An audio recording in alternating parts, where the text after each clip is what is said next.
With every passing day, the crisis at America's southern border continues to grow out of control. The worst part about it is completely predictable. Also ahead, I'll talk to Megyn Kelly about the Royals and the rise of victimhood culture, and we'll be joined by Texas Senator Ted Cruz to discuss the growing migrant crisis.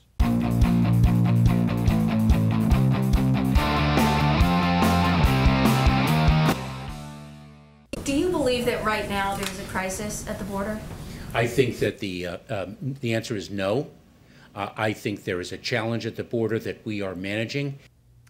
Welcome to Hold the Line. I'm Buck Sexton. That's right, the border crisis. What border crisis? That was DHS Secretary Alejandro Mayorkas just 1 week ago. We got an update from him, an email from DHS Secretary Mayorkas calling upon CBP volunteers.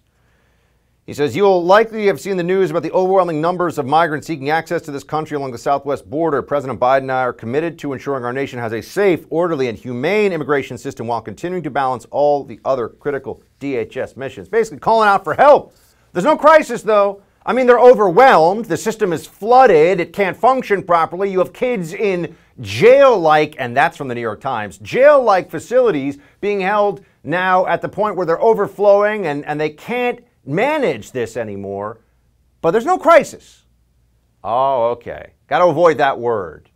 Although, increasingly, it gets more ridiculous, doesn't it, when you see the way the Democrats approach all of this? It's just about the optics. What's also very clear is that they're pretending that this is part of our immigration system when this was never supposed to be. We do not have a process for show up, cross illegally, not even at a port of entry, as is often and generally the case here with these migrants who are showing up.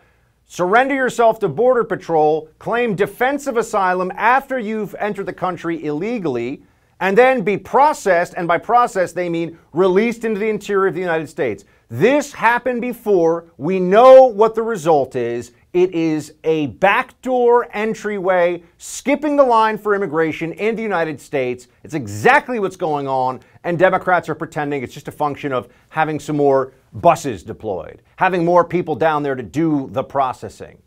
No, this is a de facto open border status right now. That's what this looks like. If you can get to our southern border and you know the words you're supposed to say so you can pass the credible fear test, process and land in the United States. The remain in Mexico policy, gone. Now you get to remain in the United States forever while you're waiting your asylum hearing. That's the whole point. So the Biden administration is getting exactly what it deserves. I would even argue what it wants here. It's just happening too quickly. That's the problem. People are seeing this and saying, hold on a second. Remember what Mayorkas said recently? It's not that we don't want you to come here. It's that we want you to come and we're better prepared to accept you into the country. These aren't people going through the normal immigration process. This isn't with respect to U.S. laws. This is lawlessness, actually. We are processing people who are being detained in many cases. They're being detained for illegal crossing. Minors are showing up at the border, thousands of them. They're being held now, and we're trying to find places to put them because we are a humane country. We are a decent country. But what's the whole point of having immigration law if people can just show up? Why do we have all these other things? Why do we have H-1B visas? Why do we have immigration attorneys? Why do we have all of this system, Customs and Border Patrol, Immigrations and Customs Enforcement? If people can just show up, they want to be here, that's all it takes. By the way, is there any discussion among the American people about how many do we take in under this asylum program? How many hundreds of thousands more? I don't know. Maybe we could have that discussion.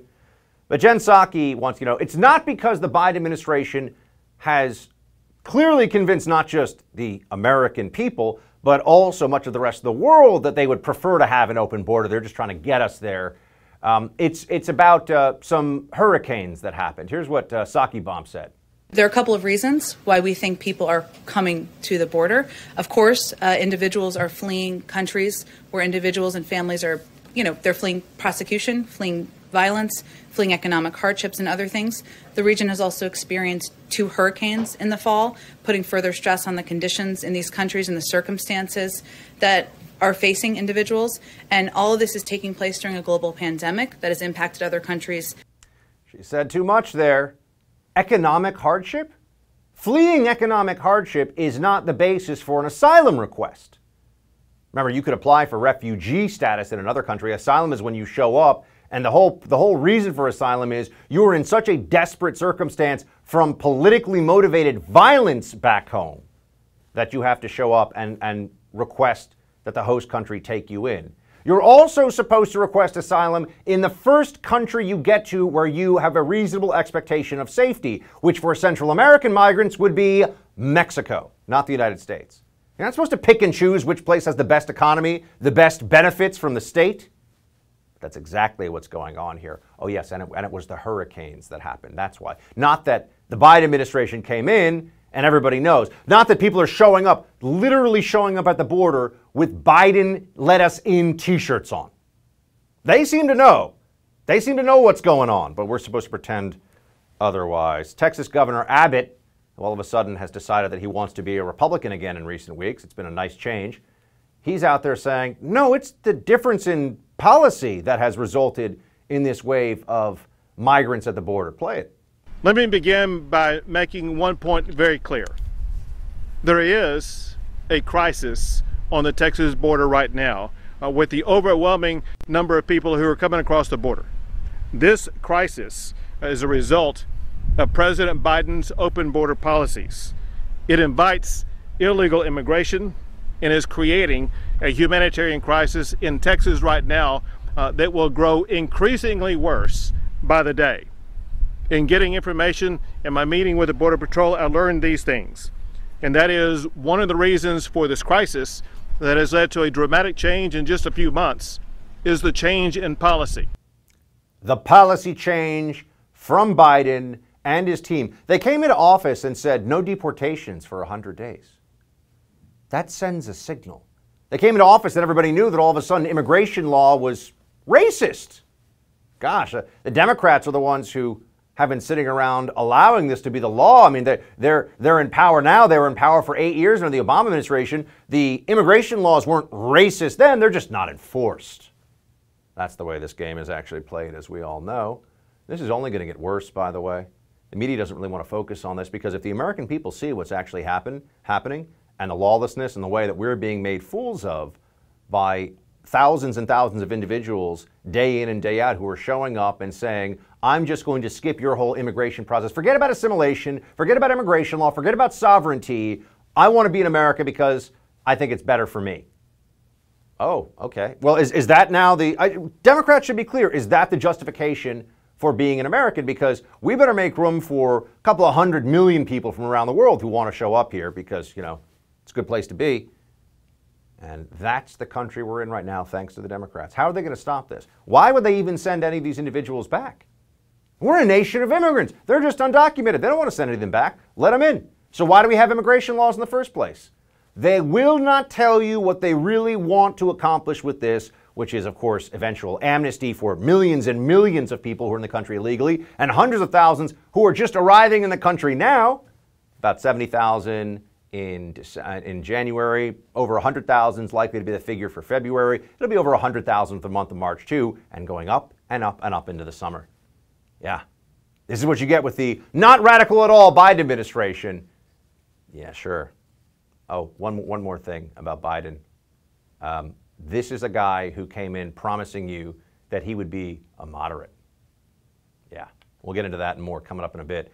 Up next, we got Megyn Kelly taking some heat for her critique of Meghan Markle and Prince Harry's pity party with Oprah Winfrey. We've got Megyn Kelly, host of the Megyn Kelly podcast, with us next. We're living in very uncertain times, and being prepared for the unknown is more important than ever. I'm sure you've noticed the world we live in is anything but predictable. The government's passing massive spending bills. The Federal Reserve is printing trillions of dollars in fiat currency, and many experts are predicting inflation could really start to run rampant in the coming months. That could spell disaster for the dollars in your bank account. We could all benefit from something a little more reliable right about now. What could be more reliable than real gold and silver? I'm talking about real gold and silver you can actually hold right in your hands. Call the Oxford Gold Group now and learn how easy it is to get real gold and silver sent securely directly to your home, or how you can have real gold and silver placed in your IRA or 401k. Just call the Oxford Gold Group at 833-600-GOLD and ask for your free guide on owning gold and silver. Again, call the Oxford Gold Group right now at 833-600-GOLD. The Oxford Gold Group is the only gold company I trust. It's who I get my gold and silver from. Call them right now, 833-600-GOLD, 833-600-GOLD. Despite the ongoing coronavirus pandemic, the exploding crisis at our southern border, millions of Americans currently still unemployed, Prince Harry and Meghan Markle's victimhood has taken over the news cycle. Since the bombshell interview aired on Sunday with Oprah, it's becoming very apparent that people are either with the couple or against them. No in between allowed. And if you dare criticize these very privileged ex-royals, you'll be deemed racist by the woke mob. Well, our next guest isn't holding back on calling out the unaware couple. Joining me now is journalist and host of the Megyn Kelly Show podcast, Miss Megyn Kelly. Megyn, great to see you. Hey, Buck. Great to be with you. So we have an update, and that is that Buckingham Palace has released a very Buckingham Palace-like statement on this. The whole family is saddened. The issues raised are concerning. Harry, Meghan, and Archie will always be loved family members. So a kind of boilerplate, whatever, from the royal communications arm here. I'm somebody who takes the position that the royal family does not matter to America and should not matter since around the late 1770s. But this clearly has become an enormous American and British and really global news story. Why? Why does this matter so much? Well, I think liberals love the monarchy, and so they're into it no matter what. And I think conservatives don't love the monarchy, but they don't like woke victim culture. And this was that on full display. So even conservatives who weren't really excited to watch Oprah interview these folks are tuning in now like, wait, what? You can become a princess? You can move into a castle? You can have your every whim met and need met?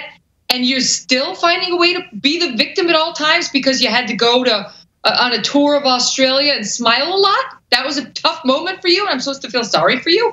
Or Prince Harry, who I was cut off. How was I going to pay for security for my child after he quit? He quit the royal family. Usually if you quit your job, your paycheck stops. So he quit, and they said, no more security payments for you. And he was like, oh, my God, my security. And meanwhile, it's like, all I had to live on was my mother's inheritance, which, according to reports, are between $15 and $25 million. Now, I do pretty well on that, I'll be honest with you. I'd actually be just fine with 15 or 20 million if I was left that. But nonetheless, you know, Megyn, you're talking about how privileged these two are. And it is, I mean, in a global sense, too. People look at the English, British royal family and they say, you know, that's something that's out of a fairy tale, as you mentioned.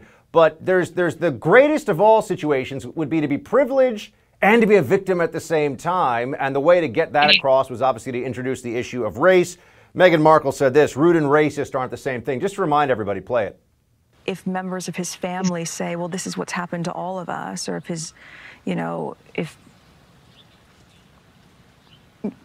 they can compare what the experience that I went through was similar to what has been shared with us. Kate was called Waity Katie, waiting to marry William. While I imagine that was really hard, and I can't picture what that felt like, this is not the same. And if a member of his family will comfortably say, we've all had to deal with things that are rude and racist are not the same. First of all, Waity Katie, I mean, why is she even telling us about these internal family conversations that aren't racist, have nothing to do with it? But even beyond that, what did you make of this? It seems very convenient to introduce race into this narrative of these two obviously very privileged people. So Waity Katie was something that the British tabloids referred to Kate Middleton as, because they're basically saying she's waiting around to marry William. I think she intentionally picked one of the most vanilla criticisms of Kate, or critiques, because it's easy to dismiss, right? It's a straw man. I mean, the British tabloids have been pretty brutal. Look back at what they wrote about Fergie. Remember all the stuff she took? It wasn't racist, but it certainly was very sexist, and it was waitist, and it was all the otherists. Look, it's not to say that it's pleasant for Meghan Markle to read nasty things about herself in the press, and there absolutely were some very racist headlines. I've seen them. But the vast majority of the press was absolutely loving toward her. They were in love with her, the British people, the British press, and then things turned. They turned when the reports of Meghan's behavior started to turn. Reports about how she really wanted the tiara with the emeralds in it, and that's the only one she wanted. And reports of Harry saying things like, what Meghan wants, Meghan gets. And reports of Meghan being abusive toward people inside of the palace walls. All that was out there, and the British people didn't take very kindly to that, and the British press didn't either. Look, Buck, I've been the scourge of the media. It isn't fun. I understand it can cause real stress, but let's not kid ourselves. It comes with a job. It comes with my job, it comes with your job, and it absolutely comes with her job. And for her to now be claiming shock that there was gambling at the casino, it just feels off. Yeah, it seems like she wants all the upside of a very privileged position, truly privileged, and that word is thrown around a lot these days, as though a working class plumber from Oklahoma is supposed to go around constantly apologizing because he's a male or he's white or whatever the case may be. But this is real privilege when you're a multimillionaire, globally famous celebrity living in actual palaces. I think we could all agree on that. But you mentioned being the scourge of the media. Piers Morgan, you appeared on his show yesterday, and I know I wanted to ask you about that exchange, but also there's been a little bit more stuff going on with Piers. Here's what happened.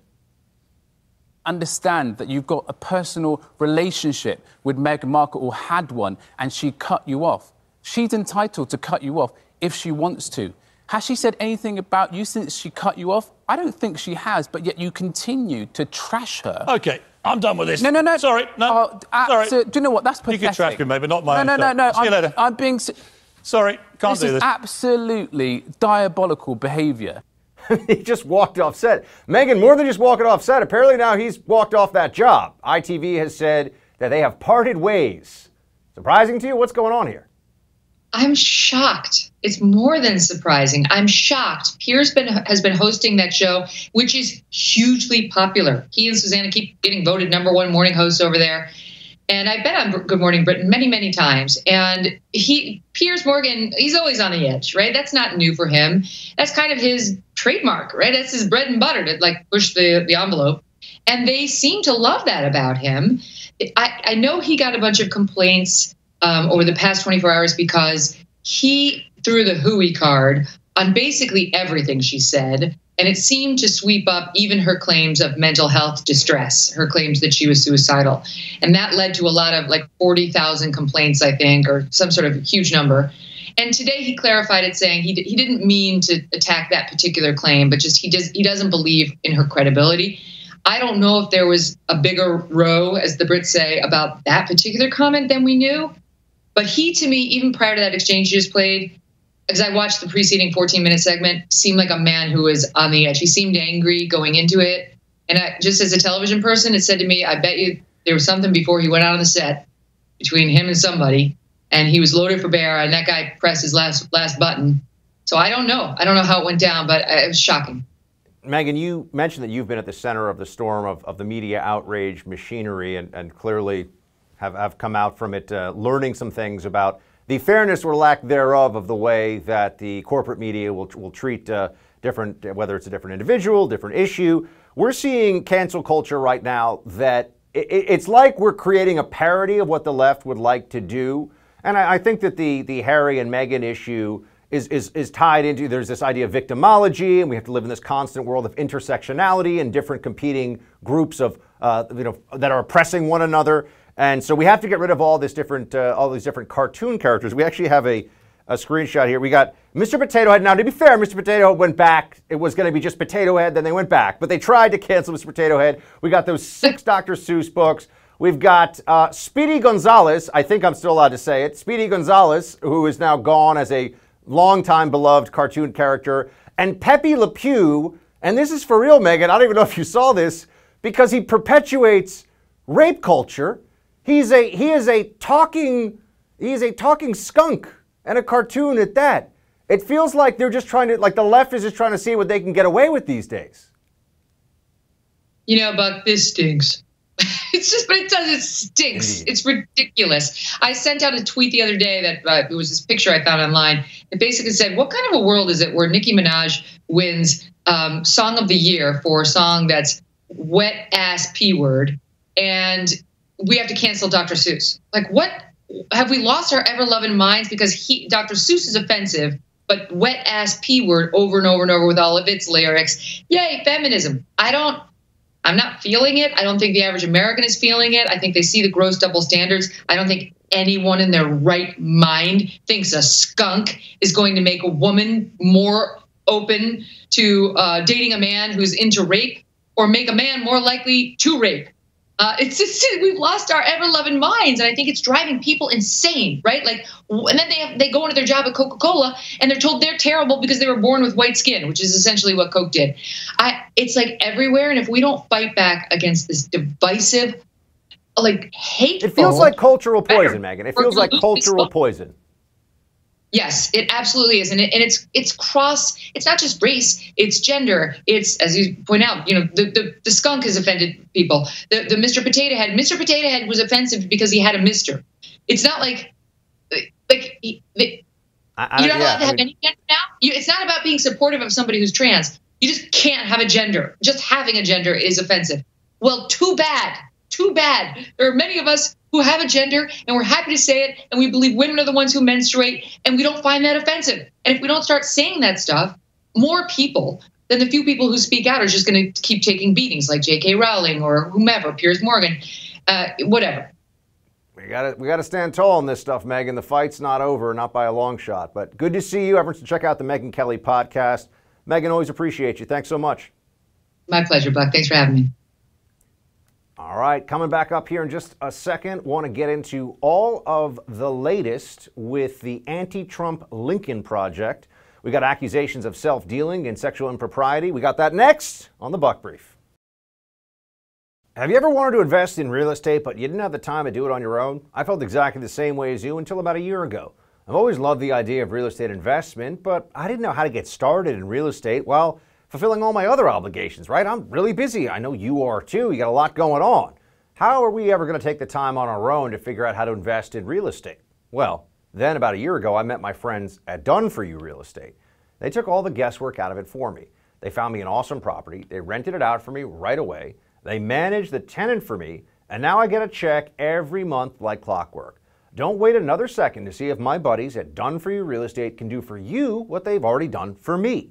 Visit doneforyoubuck.com to see how it works. They'll take you through the whole process of finding the city you want to invest in, picking the house, getting the whole transaction done, getting the funding set up so you can actually close, and then getting the tenant and also the management company in place. So you just sit back and get a check.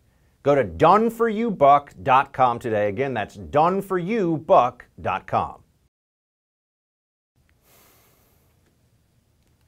Yesterday, the New York Times released a bombshell report on the ill deeds of the now infamous Lincoln Project, a massive anti-Trump super PAC run by disgruntled former GOP consultants.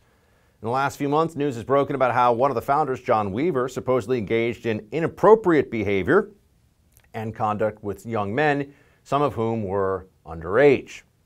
It was later learned the group covered up this scandal and did little to reprimand Weaver when informed about his conduct internally. Now we've learned even more about this organization's lack of ethics. Apparently, even after internal complaints against Weaver were made, including him, that they were including him in a new media venture. That's right. They decided to include him even after those complaints came out. So how do they continue to get away with such graft and grift? The media and the powers that be let them slide under the radar because they were useful attack dogs against Trump. Let's dive into all of this on the Buck Brief.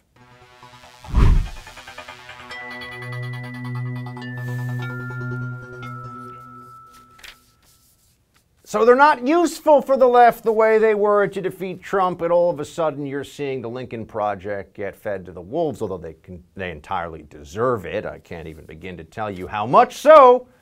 But for a long time, they were media darlings. They raised almost $90 million. This group of buffoons and clowns and ne'er-do-wells, $90 million. Here's what the New York Times says about John Weaver, who, as we know, is the guy accused of the sexual misconduct. Last June, an employee for a company hired by the Lincoln Project warned in an email that Mr. Weaver's conduct was potentially fatal to the organization's image. The email, sent to a board member and circulated to other leaders, described multiple instances of harassment. It said Weaver's behavior was already damaging relationships with vendors and offered to put leaders in contact with some of the men involved. So last June, they were warned about this, and they did not care. In fact, they continued on to have discussions about using all the money that there's John Weaver, using all the money that they had raised for the creation of, as Steve Schmidt put it, one of the founders, $1 billion media organization. That's right. They were going to try to take the Lincoln Project and create $1 billion media entity by pulling together the money that they were raising Remember, the whole game here was that they're actually Republicans who hate Trump and will do everything to stop him. So for their willingness to be turncoats, to be traitors to their own party, they raked in a lot of cash, overwhelmingly from left-wing donors, even some left-wing billionaires. But that's the reality of what the Lincoln Project was. How did the media treat this disgusting organization? Like heroes, of course. You knew that. Here you go. Oh, we got so much of it. CNN praise of the Lincoln Project included Lincoln Mitchell writing that if the Lincoln Project anti-Trump ads are effective, the group could empower a handful of political consultants who will be well positioned to influence the new president or help remake conservative politics. And we got so much of this. Lincoln Project scathing new TV ad, flag of trees in $500,000 ad spot will run in Florida, Wisconsin, Michigan, D.C., hits Trump's record on race. I mean, you just go through all of this. Joy Reid, this is so good. And yes, members of the Project Lincoln team will be on the Read Out tonight. I guess that's her show. It's just endless amounts of, oh, the Lincoln Project is amazing. It's just a bunch of people who were political assassins for hire, doing whatever will make them the most money. They have no principles. But of course, the whole premise is that they're the principled ones. That's the great irony of the whole situation. And that was ridiculous even before we knew that one of the founders was allegedly texting people, offering them sex for jobs, and even allegedly texting underage males about, and what is being called a possible grooming attempt. That's what was going on with this group, and yet the media thought they were fantastic. It's almost like they had their own show over on MSNBC. They were on night after night. Rick Wilson, Steve Schmidt, and this becomes the Democrat fantasy that half the country doesn't agree with them. That goes away, right? They figure, oh no, those are just the bad Republicans that Trump has brainwashed. There are these other Republicans like the Lincoln Project people. They're really speaking to the GOP. That's really what the GOP is all about. No, not true in the least. I mean, they even went after Donald Trump Jr. I mean, we have this, the Lincoln Project put this out in October of last year. We fixed Donald Trump Jr.'s career. They were just a propaganda mill for anti-Trumpism, and it was a highly profitable venture, but they were scummy and unethical the whole time. They were trying to take anyone down who tried to defend the president in the most personal terms, and now the whole thing collapses into, oh, that's right, it was a grift. It was a grift all along. A bunch of grifters getting together, pretending that their opposition to Trump was rooted in the deepest and most worthy principle, when the opposite was the truth all along. I think there's a lesson in this. Oh, and the mainstream media, the corporate media, I should say, held them up at every opportunity, elevated them at every opportunity, as though they were the great truth tellers of the GOP. Don't watch CNN to find out what conservatives think. That much I can tell you. Despite over a week of denials, the White House is finally acknowledging that something's going on the southern border. So what can be done to alleviate the issue, if anything? And also got some other stories I want to get to with Senator Ted Cruz of Texas up next. As we played for you earlier in the show last week, DHS Secretary Alejandro Mayorkas said there is no crisis at the border, but now the Biden administration is asking for help to deal with the surge. In an email obtained by Fox News, Secretary Mayorkas told DHS staff that he's activated the volunteer force to support Customs and Border Protection because overwhelming numbers of migrants are seeking access to the country along the southwest border. Overwhelming. This comes as new reports show that there are more than 3,200 unaccompanied migrant children now in custody, a number that has tripled in just the past couple of weeks. Of those children, more than 1,360 have been detained in jail-like facilities beyond the 72 hours permitted by law. Joining me now to discuss this and much more is the Republican senator from Texas, Ted Cruz. Senator Cruz, good to see you, sir. Bob, great to be with you. Thanks for having me. First, the border seems to be in crisis by any reasonable definition. What do you see going on, and what has caused this? Well, I got to say, the facts you just reported on, they can't possibly be true, because if you turn on the mainstream media, nobody's reporting on them. We spent 4 years of the Trump presidency with the media lighting their hair on fire, screaming about kids in cages. Well, as you and I both knew and pointed out at the time, those cages were built by Barack Obama. And right now today, we're seeing an incredible surge of unaccompanied children coming across the border. And there's a reason for it. There is a cause and effect, which is Barack Obama and now Joe Biden promise amnesty. They have told people if you come here as kids, you get to stay. You know, during the Obama administration, they asked all the unaccompanied kids who were coming, why are you coming? And the answer that they told DHS is because we get a permiso. In other words, we get here and we're allowed to stay.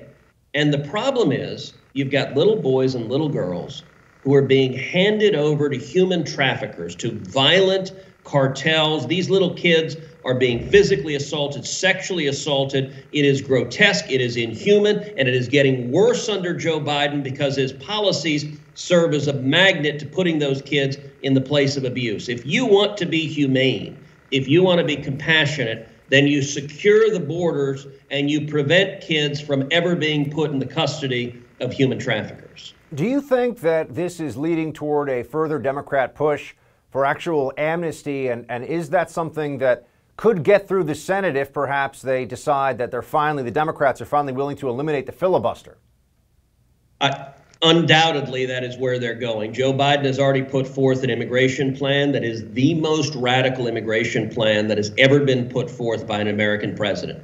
Joe Biden has proposed American citizenship for everybody. Everyone here illegally, ollie oxen free, everyone becomes a citizen. The rule of law doesn't matter. Joe Biden has directed DHS to stop enforcing the border. They've returned to catch and release. So if you're caught, you just get released. That's why we're seeing this surge of illegal immigration, because they know the Biden administration is not going to enforce the law. And I'll tell you one of the more stunning things. You've got some video up there right now of Biden signing executive orders. One of the more stunning orders he had is to say and to propose that anyone who was deported in the last 4 years should be able to come back. Now, that includes murderers, that includes rapists, that includes child molesters, that includes drunk drivers who have killed people on American roads. They are so radical that even violent criminals, if they were deported by the Trump administration, apparently the Biden administration wants them back here. That doesn't make any sense, and it's not consistent with what the vast majority of Americans believe.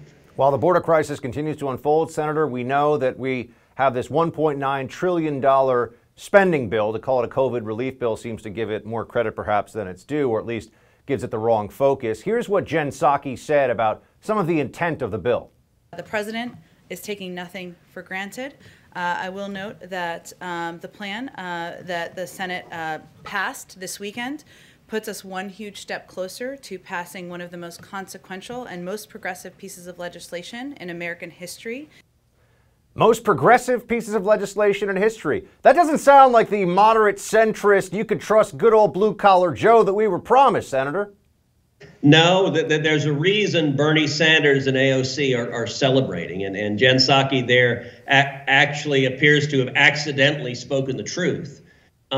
You know, if you look at this bill, there are a couple of things to say about it. Number one, it would have been very simple for the Biden administration to pass bipartisan legislation focused on COVID relief. Last year, Congress came together and passed bipartisan legislation on COVID relief 5 times. 5 times you saw Republicans and Democrats work together. Republicans were more than ready to roll up our sleeves and say, let's focus on vaccines, on distributing the vaccines, on supporting health care, on getting kids back to school, on providing relief for families that are hurting, or helping small businesses open their doors. All of those could have passed with massive bipartisan majorities.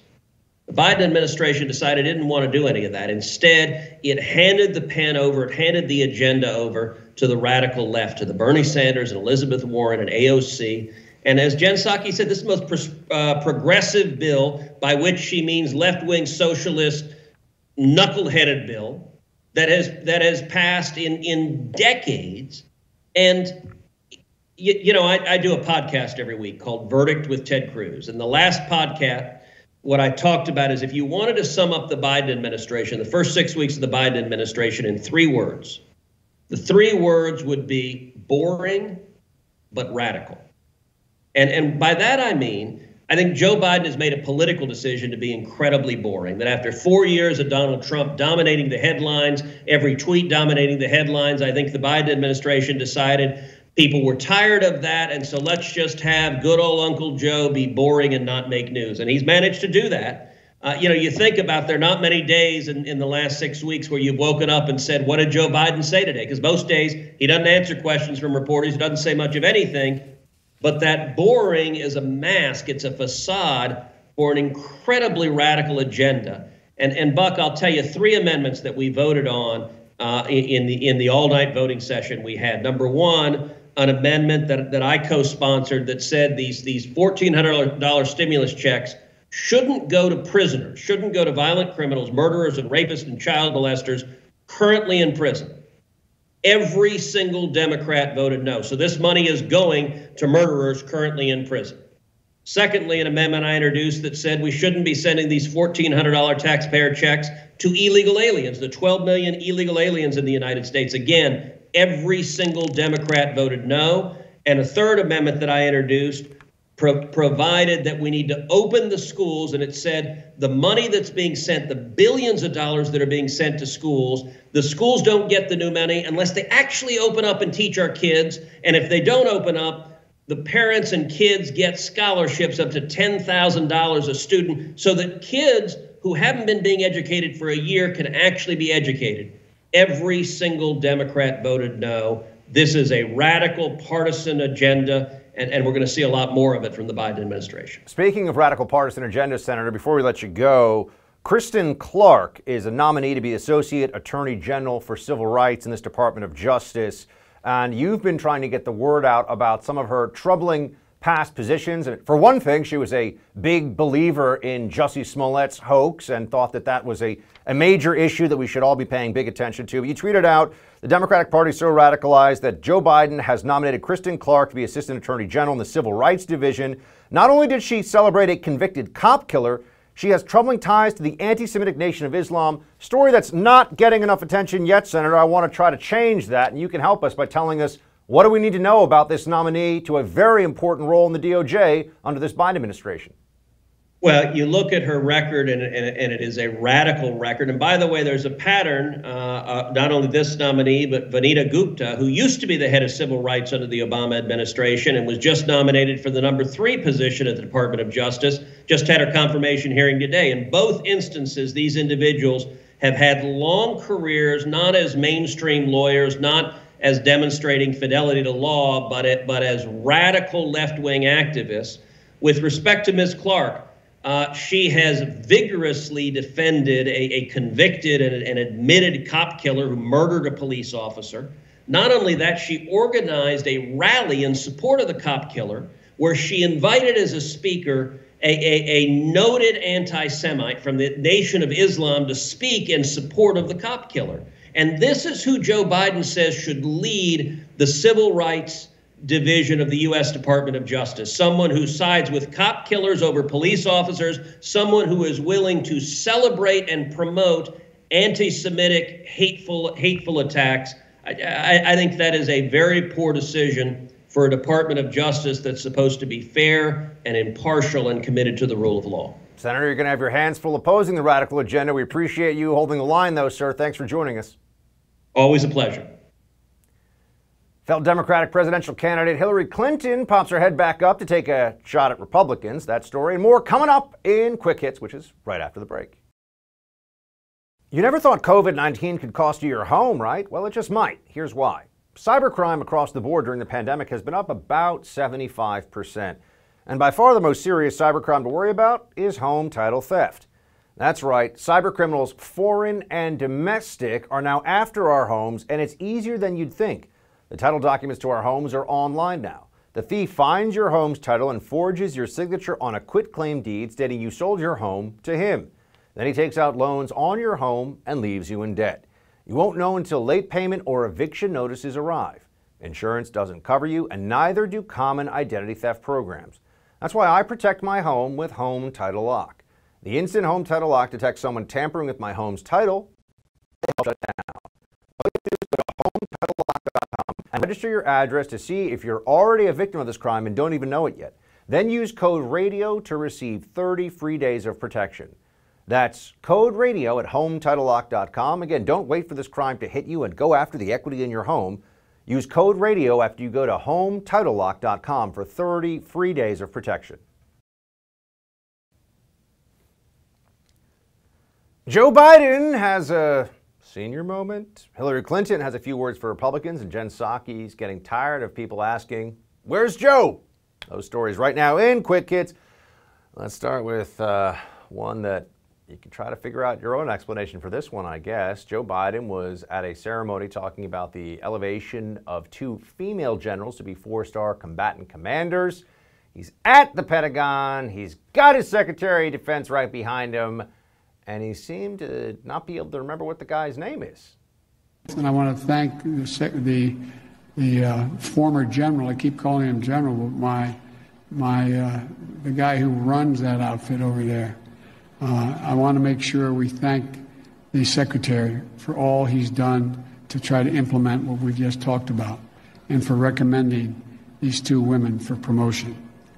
Thank you all. May God bless you all, and may God protect our troops. Yeah, Joe Biden, sharp as a tack, never misses a beat.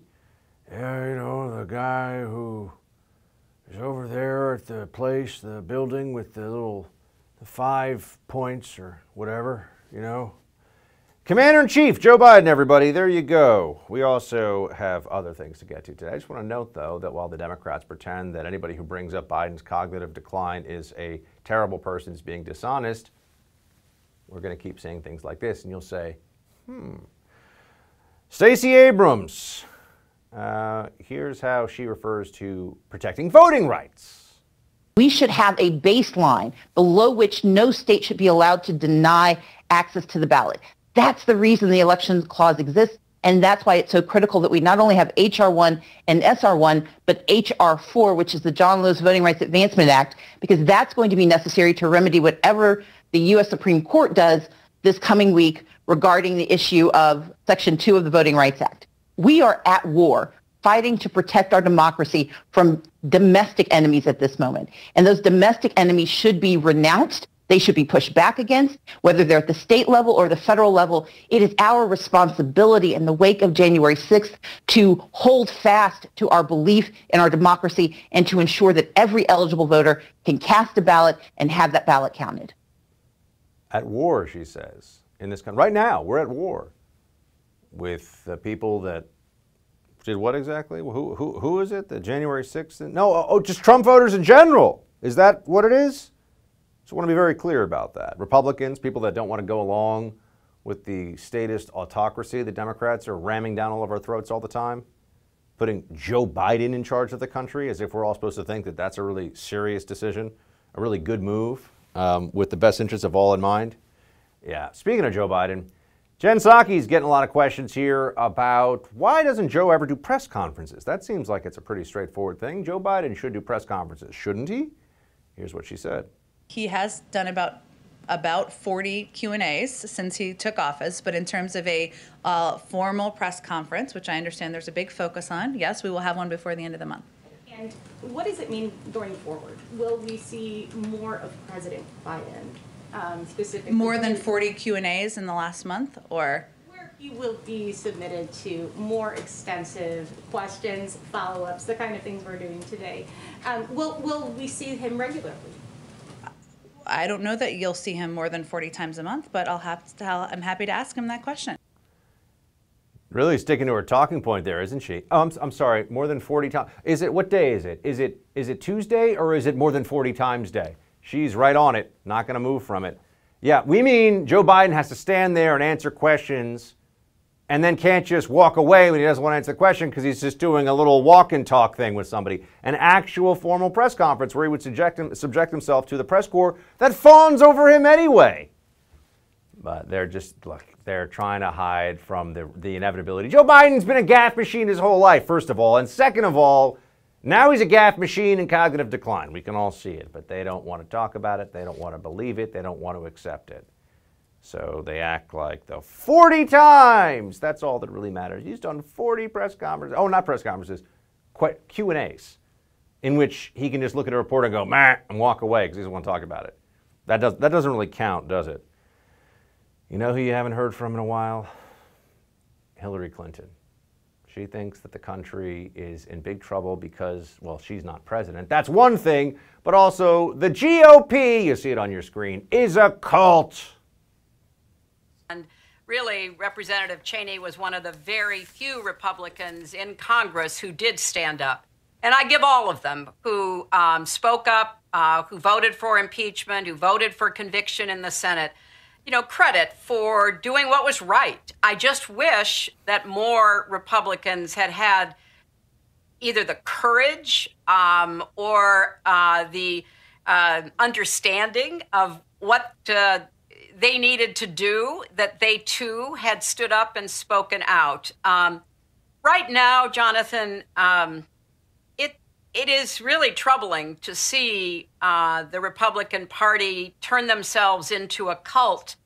That's right. Let's take advice on the GOP from Hillary Clinton. Or we can do the Liz Cheney and get a pat on the head from Hillary. That sounds nice. That's it for tonight's Hold the Line. We've got the No Spin News with Bill O'Reilly up next. Shields high.